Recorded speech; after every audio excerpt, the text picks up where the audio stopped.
願意相信基督、跟隨耶穌嘅人，當佢哋同身體分開嘅時候，就同主喺埋一齊，即刻去到耶穌嗰度，喺嗰度活着，直到耶穌返嚟地球嘅時候，佢哋會一齊返嚟，佢哋嘅身體會復活，有身體㗎，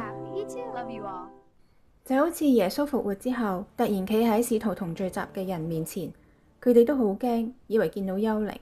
耶穌叫佢哋睇睇佢嘅手腳，摸摸有肉有骨嘅身體，仲喺佢哋面前食咗燒魚同蜜房添。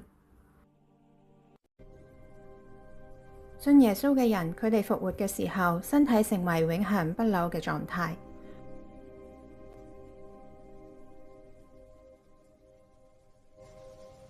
而仍然在生信耶穌嘅人，佢哋嘅身體同樣要改變，成為永恆不死，好似天使咁樣。因為嗰啲人係復活嘅兒女，係上帝嘅兒女。Wow, look at that view. All right, time to stretch my legs. Oh, hello there, cuties. Who's a good kitty? 耶穌喺邊度，佢哋就喺邊度。